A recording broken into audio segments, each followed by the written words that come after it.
My name is Layla Eby, and I'm a sophomore here at the University of Oregon.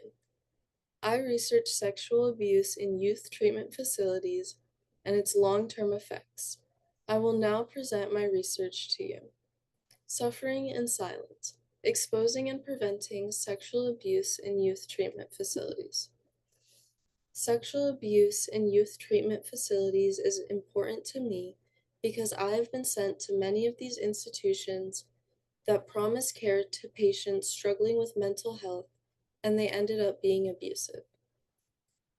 2 of the 5 programs I have been to have permanently shut down due to allegations of physical abuse, sexual abuse, emotional abuse, and mixes of the 3.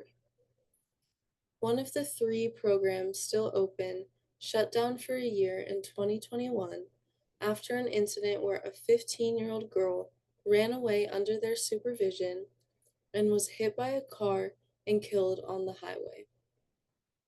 They sadly still consider it a suicide and not a failure of care. A girl in my residential facility that has since shut down was sexually assaulted while I was there by another patient, and I got to personally see how that affected her. These institutions are meant to be a therapeutic safe haven and intervention, yet many children and teens are subject to victimization, leading to a lack of trust and safety in these institutions. This issue is so important because it is still going on and must end. I want more people to know about this issue because it has previously been ignored and swept under the rug. In my introduction, I will go over information that will be important to know in my presentation. Youth residential treatment facilities are meant to be safe havens for vulnerable minors. The disturbing reality is that many facilities harbor hidden sexual abuse against already traumatized children. The systematic failures in prevention, reporting, monitoring, and accountability are detrimental. Institutional shortcomings include inadequate safety measures, poor staff training, and insufficient survivor support. These failures cause long-term psychological and physical damage to vulnerable youth. This presentation examines the scope of the problem and proposes comprehensive reforms. My research question is: does sexual abuse in a mental health treatment setting have long-term effects on the victim that last into adulthood? Some questions I thought about with this are: why is this abuse happening, and what can we do to end it? My research claim is teens and children in mental health treatment facilities are extremely vulnerable to sexual abuse because such institutions often fail to provide adequate safety measures, staff accountability, training, and survivor support, leading to long-term psychological and physical damage. Such institutions become the legal guardians, and they are subject to follow the rules under duty of care. Duty of care ensures that individuals are protected in various settings encompassing physical, emotional, and legal responsibilities. Here are the key elements. The first being well-being. The institution must safeguard both physical and mental health by providing appropriate support and care. The second being welfare. The institution must ensure comfort, happiness, and social well-being by meeting emotional and social needs. The third being compliance. The institution must follow laws, regulations, and industry standards to minimize risks and protect individuals. And finally, a good practice.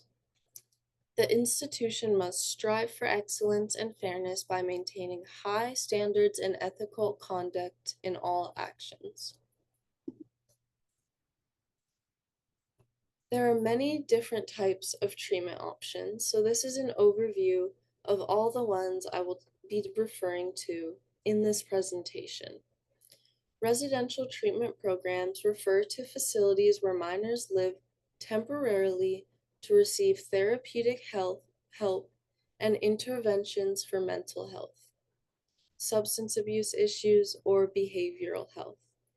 These include, but are not limited to, psychiatric hospitals, residential treatment facilities, wilderness therapy programs, inpatient programs, outpatient programs, partial hospitalization programs, intensive outpatient, and therapeutic boarding schools.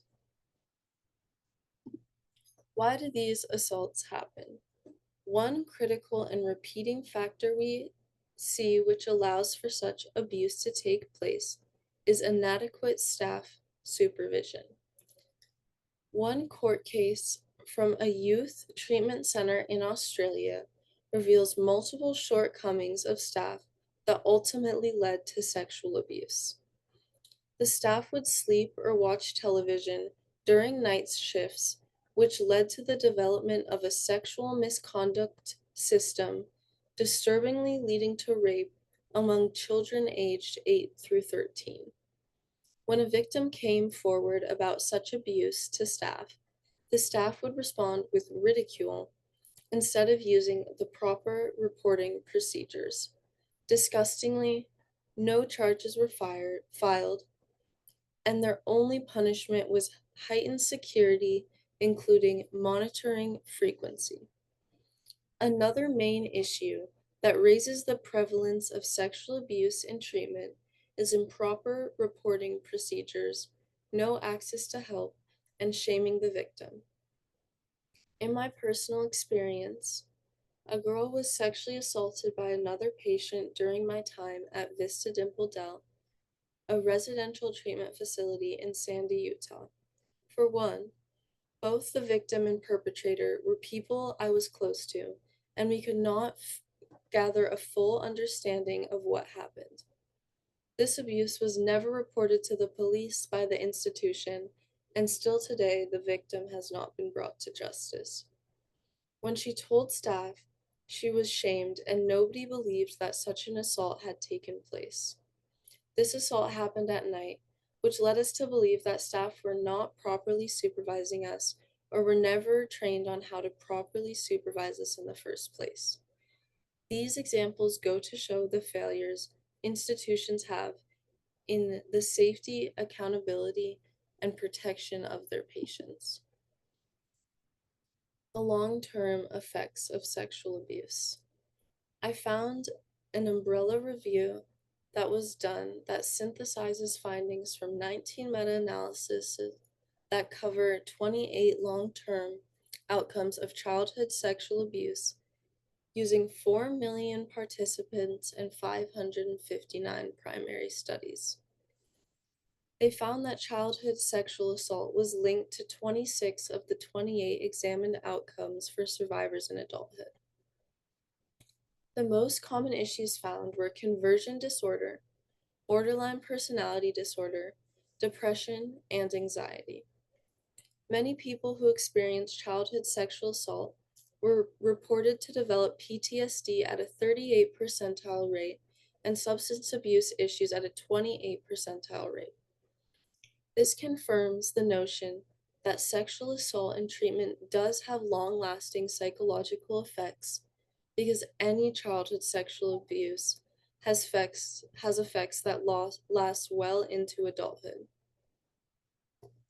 The consequences of sexual assault in treatment settings are particularly devastating because they compound existing trauma. Many of the children and teens that enter residential treatment already have experienced prior trauma and adversity, including prior sexual abuse. When these vulnerable youth face sexual assault in what should be a therapeutic environment, it psychologically impacts them further. This creates a sad dual reality. The institutions that are designed to heal trauma, instead of inflict additional harm that may cancel out therapeutic benefits, and create new and more severe challenges. How can we prevent such abuse?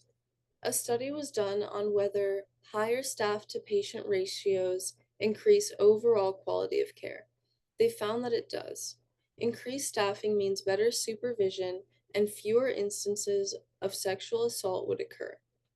Having better reporting systems in place, such as access to local police or family to report the incidents promptly.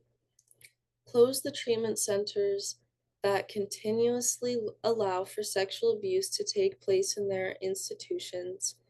And finally, spreading awareness of how widespread this issue truly is will help hold these institutions accountable, and these victims won't go unnoticed.